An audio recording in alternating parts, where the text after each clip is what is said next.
Waalaikumsalam warahmatullahi wabarakatuh. Salam guru penggerak. Salam. Saya Helen Sri Agriani, merupakan calon guru penggerak angkatan ke-11. Kali ini saya bersama Bapak Salisman, SPDI MM, selaku Kepala Sekolah SMA Negeri 1 Jarai, Kabupaten Lahat. Terima kasih Bapak atas waktunya hari ini pada kesempatan yang telah Bapak berikan untuk saya mewawancarai Bapak. Jadi di sini ada beberapa hal yang akan saya tanyakan terkait kepemimpinan Bapak di sekolah.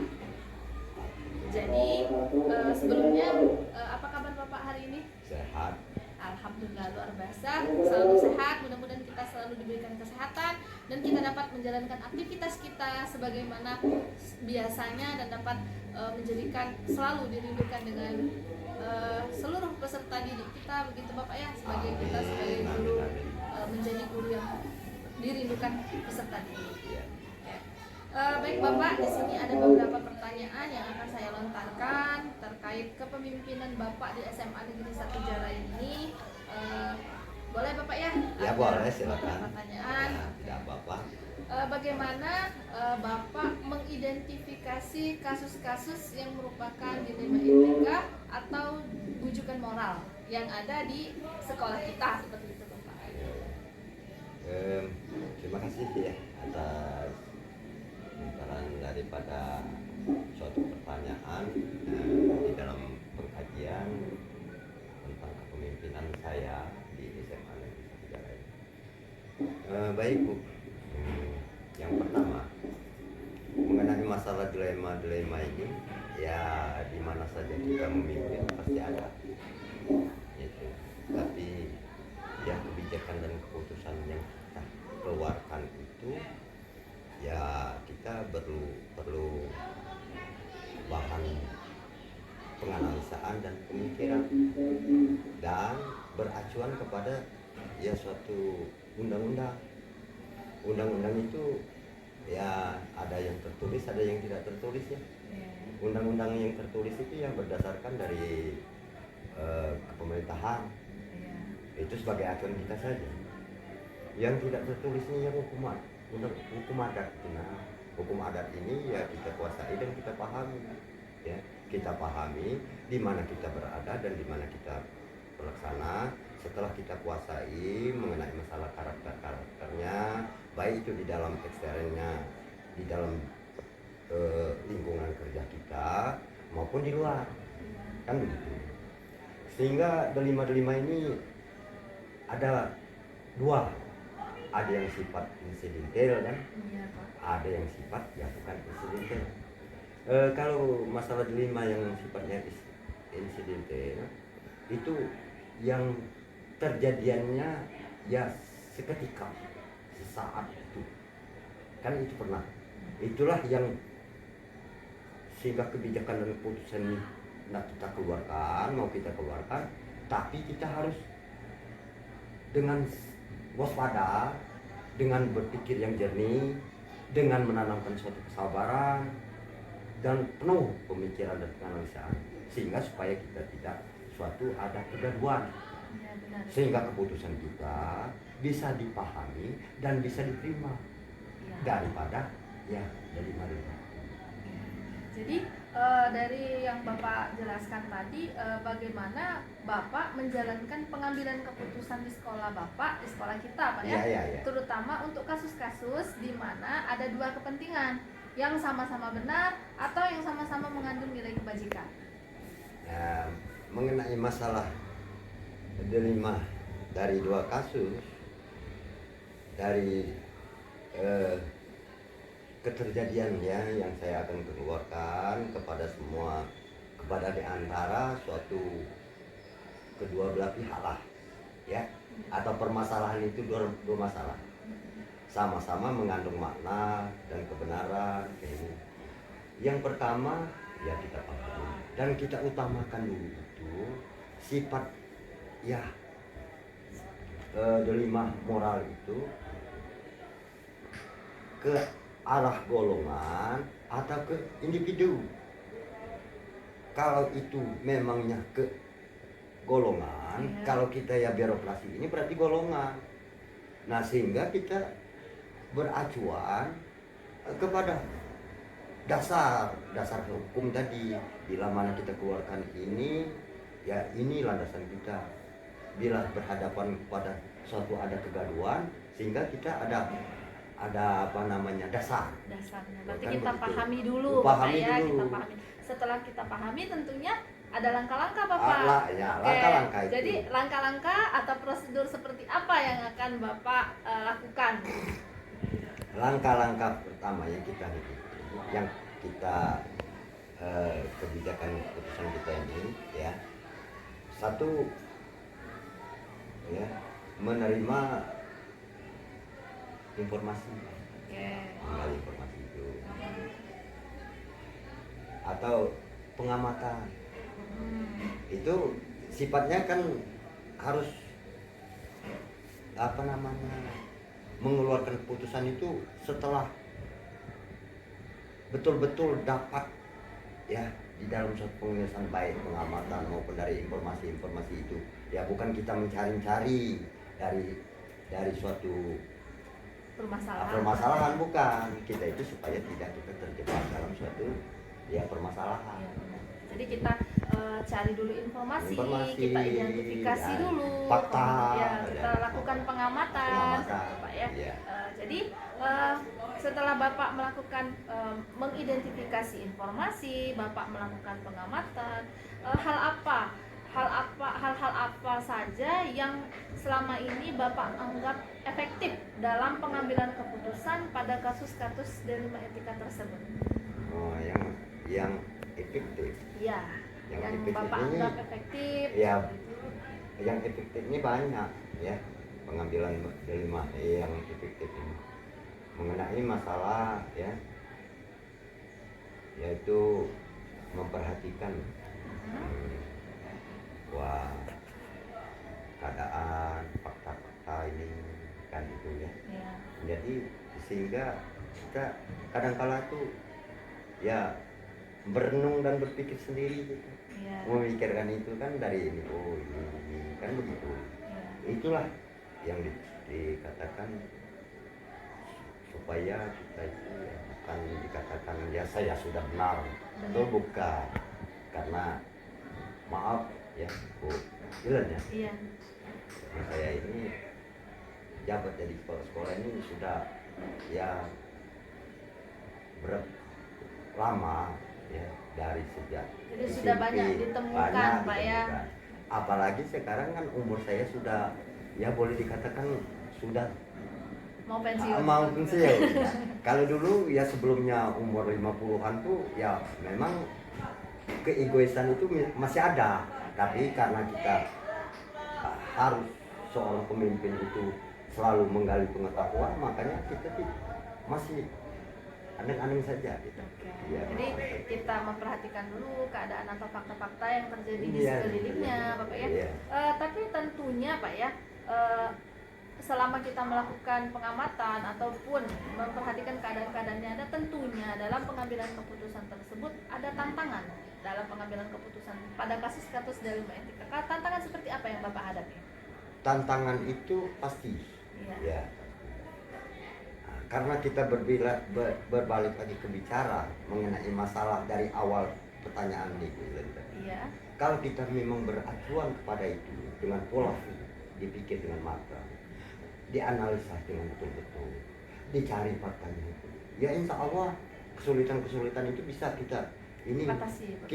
Ya, itu. Oke. Jadi apakah Bapak memiliki sebuah jadwal tertentu, misalnya dalam sebuah penyelesaian kasus etika tersebut, apakah Bapak langsung menyelesaikan di tempat ketika ada masalah, Bapak langsung selesaikan di tempat, ataukah Bapak tunda dulu, atau memiliki Bapak jadwalkan untuk menyelesaikannya dalam bentuk prosedur atau seperti apa? Nah, itu dilihat masalah etika moral, dilihat dulu keadaan. Ada yang sifat insidental kan tidak bisa kita ditunda. Tapi kalau ini, ya, perlu dengan apa namanya pertimbangan tadi ketemu ini, ya, kita tentukan. yang tepat, sudah fakta sudah kita ambil kira-kira terjadinya ini ya kita ini, sehingga pokoknya kita dukungan moral itu untuk kita mengambil satu kebijakan itu pertama kita kan berdoa sama-sama kepada kita sesama ini ya, berpikir yang benar. Iya benar. Ya, jadi tumbuhkanlah pemikiran kita, yaitu siapa yang ada kira-kira yang bermasalah kan. Itu kan jelas masalah moral ini kepada benar hidup kan. Iya benar. Jadi Iya. tergantung masalahnya Bapak ya. Tergantung Jika masalahnya. masalahnya bisa diselesaikan di tempat diselesaikan. Diselesaikan. Misalnya belum bisa kata Belum Bapak bisa, tadi harus jadi kita harus ditunda dulu. perlu pemahaman. Identifikasi pemahaman atau diputuskan dengan rapat. Dengan rapat ya. Benar. Kan tadi sudah saya katakan Iya. harus menerima informasi baik Iya, dari apa namanya rekan kerja.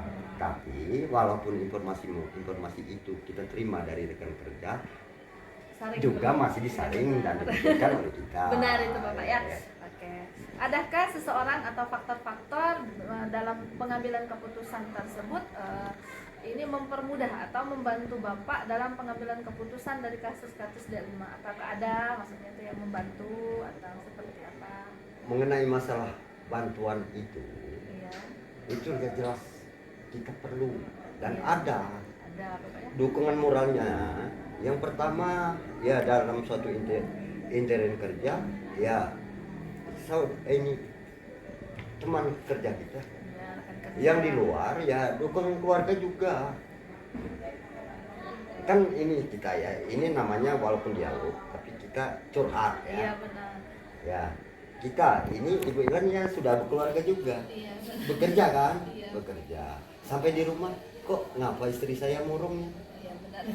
Mungkin ada masalah apa? Iya. Ya perlu kan curhat, tapi curhatnya dengan ini jangan bersifatnya ya ini Kalau di intern sekolah berarti Bapak dengan wakil-wakil. dengan wakil-wakil gitu ya. Benar. Jadi harus ada kita membantu pengambilan keputusan, bukan Bapak sendiri Bukan yang sendiri. memutuskan. Kalau kita yang memutuskan sendiri, kadang-kala itu salah keputusan. Iya benar itu Bapak. Terjadi suatu kegaduhan. Iya benar.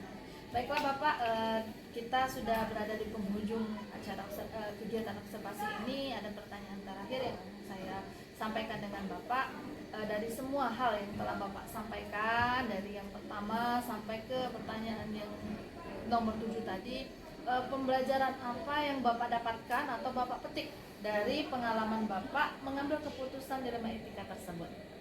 Atau pengalaman? Jadi pengalaman yang sudah ambil Iya. ya, pelajaran yang saya dapat Iya. selama saya Menjabat. di SK-kan untuk jadi kepala sekolah ini. Yang pertama tertanam mengenai masalah kesabaran.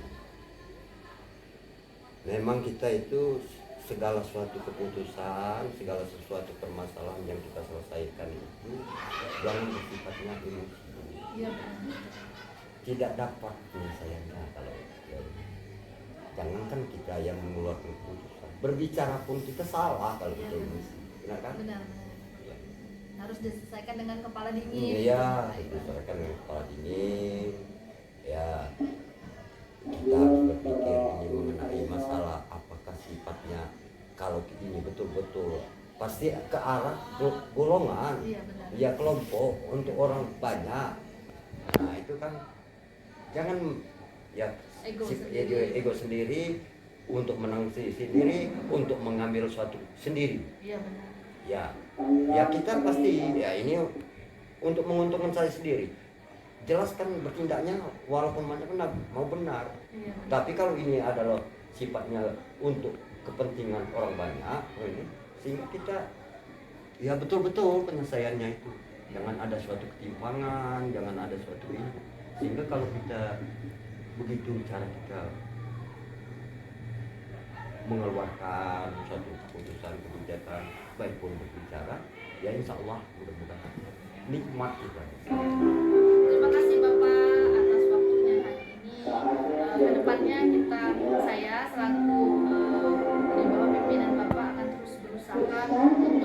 belajar dan terus belajar Bapak ya, karena belajar itu sepanjang hayat, Sepanjang hayat. tidak berhenti di sini saja Bapak ya.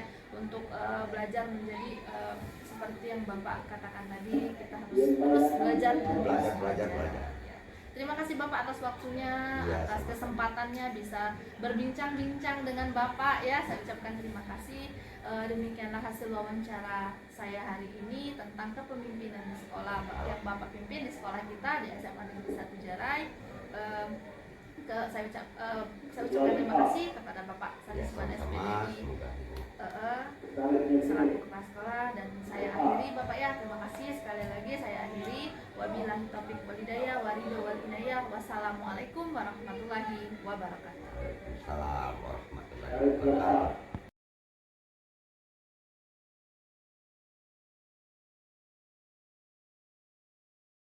Assalamualaikum warahmatullahi wabarakatuh. Salam guru penggerak. Kali ini saya bersama Bapak Nov Munandar, Sarjana Pendidikan, merupakan kepala sekolah dari SD El Rashad Islamic School Jarai, Kabupaten Lahat. Terima kasih Bapak atas waktunya hari ini dan kesempatan yang telah Bapak berikan untuk saya mewawancarai Bapak. Jadi di sini ada beberapa hal yang ingin saya tanyakan terkait kepemimpinan di sekolah yang Bapak pimpin. Sebelumnya gimana kabarnya Bapak? Alhamdulillah sehat. Ibu sendiri? Alhamdulillah luar biasa, selalu sehat ya. Kita selalu sehat, dilindungi oleh Allah Subhanahu Wa Taala, dan kita dapat menjalankan aktivitas kita. Bapak, di sini ada beberapa pertanyaan yang akan saya tanyakan dengan Bapak. Boleh Bapak ya? Iya, boleh sekali. Okay. Bapak, Bapak dalam mengidentifikasi mungkin ada kasus-kasus yang ada di sekolah Bapak. Bagaimana cara Bapak mengidentifikasi kasus-kasus yang merupakan dilema etika atau bujukan moral? Jadi untuk dilema etika sendiri itu seringkali kita melihat guru ya yang kala dia berada di sekolah itu tidak kompetitif atau profesional ketika mengajar ya. Akan tetapi di sisi lain sekolah kita membutuhkan guru karena kita kurang SDM. Karena apabila kita membuka lowongan guru lagi, atau mungkin bisa jadi kita memakan waktu yang cukup lama ya, mau interview dulu, mau wawancara dulu. Sedangkan guru ini kita lihat dalam kesehariannya dia memiliki ya ambisi untuk terus belajar ya, untuk terus dan berusaha untuk menjadi guru yang profesional ya. Kemudian untuk bujukan moral tersendiri kita lihat juga ada guru ya yang dia bisa dikatakan dia anak orang yang berpengaruh ya, dan ketika itu dia memiliki kasus atau kita berikan kepadanya SP, kita panggil, kemudian dia memberikan iming-iming kepada kita. Pak, sekarang ini saya ini anak bupati loh, saya ini anak kades, nanti tidak keluar surat penjualan nanti deh Pak, itu. Jadi ada kasus yang Bapak hadapi demikian. Iya. Jadi bagaimana Bapak menjalankan pengambilan keputusan di sekolah yang Bapak pimpin dengan kasus yang tadi, terutama untuk kasus di mana ada dua kepentingan yang sama, benar atau sama-sama mengandung nilai kebaikan? Iya. Untuk kasus seperti ini ya, sama-sama memiliki dampak positif untuk sekolah, itu kita melihat mana yang bersikap urgen ya, urgen, mana yang lebih penting, maka itu yang kita dahulukan. Dan kita juga melihat kepada keperluan sekolah ya, tentunya dengan pertimbangan dengan rapat yang terkoordinir, sama-sama kita putuskan mana yang dua hal penting ini yang kita anggap lebih penting dari yang penting tadi. Jadi kita dulukan yang mana yang lebih penting. Iya, gitu, sama-sama penting, tapi kita lihat mana yang lebih penting. Iya, seperti itu. Jadi langkah-langkah atau prosedur seperti apa yang bisa Bapak lakukan selama ini? Ya, dan tentunya kita lakukan pertama dengan observasi ya. Tentunya kita mengamati terlebih dahulu.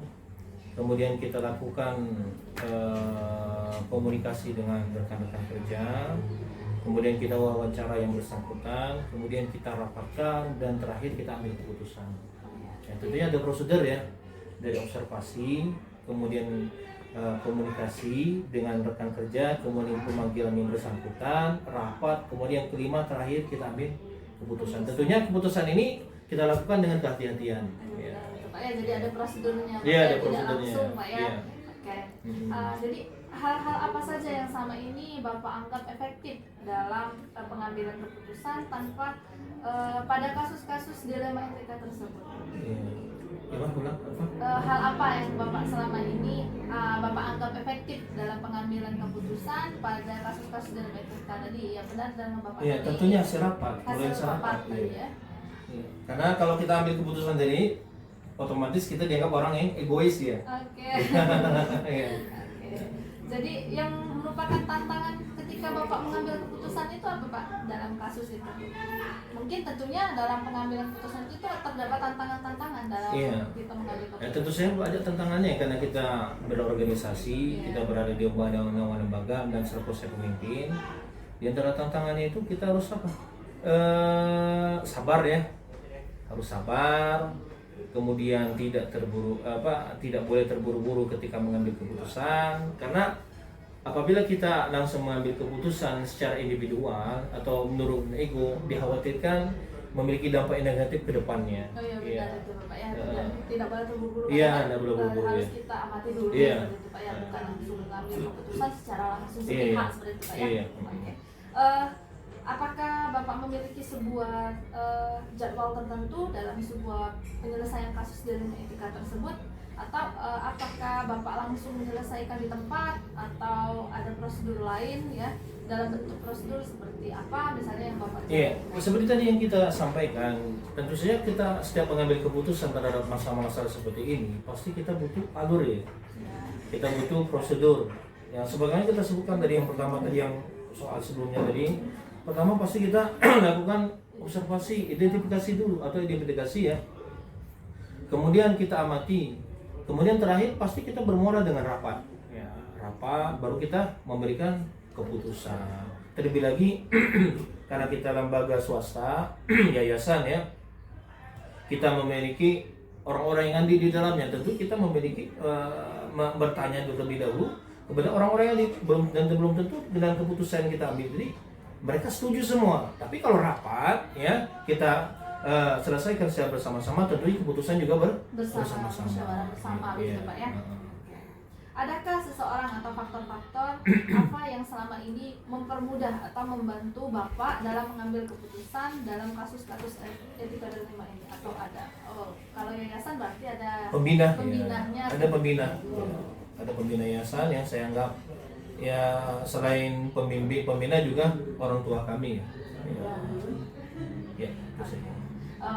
Baik Bapak, dari semua hal yang telah disampaikan, pembelajaran apa yang dapat Bapak petik dari pengalaman Bapak mengambil sebuah keputusan dilema etika tersebut? Iya, di antara hikmah dan pembelajaran yang bisa petik dari case atau masalah-masalah seperti ini, sebetulnya sebagai seorang pemimpin ya tidak boleh terburu-buru dalam mengambil keputusan. Ya. Tidak boleh terburu-buru Pak ya. Ya, karena ini kan jangka panjang. Ya, karena apabila kita berada di ruang pendidikan, tentunya ini apabila menyangkut dengan tenaga pendidik, ya pasti ini efeknya jangka panjang. Takutnya dikhawatirkan ini berdampak kepada keberadaan sekolah kita, ya kemudian administrasi sekolah kita, dan termasuk pembelajaran kepada anak-anak di kelas. Jadi dampaknya luas. Dampaknya luas apabila kita buru-buru langsung ya, tanpa berpikir matang, tanpa berpikir atau bermusyawarah dengan rekan-rekan kerja, dengan orang-orang yang berada di lingkungan yayasan, tentunya akan memiliki efek yang lebih luas ya, takut dikhawatirkan ya, untuk memperkecil masalah. Nah, maka kita dituntut untuk lebih hati-hati di dalam menangani masalah yang seperti ini. Ya. Terima kasih Bapak. Iya, Mungkin, sama-sama, Bu. Mungkin Ya. inilah pertanyaan-pertanyaan untuk melakukan kesempatan saya untuk mewawancara Bapak dalam terkait kepemimpinan yang Bapak Iya, pimpin di iya. sekolah ini. Semoga sekolah SDL Rashad Islamic School di Jara ini semakin maju Pak ya. Semakin Amin, maju. ya. Kita sebagai pendidiknya terus belajar untuk selalu Iya. menjadi guru yang profesional, guru Iya, yang insya Allah. dirindukan Iya. oleh peserta didik kita. Ya Iya. Bapak ya, saya ucapkan Iya. terima kasih. Iya, Demikianlah sama-sama. hasil wawancara yang kami lakukan. Lebih dan kurang saya mohon maaf. Wabillahi taufik wal hidayah. Wassalamualaikum warahmatullahi wabarakatuh. Waalaikumsalam Salam warahmatullahi guru penggerak.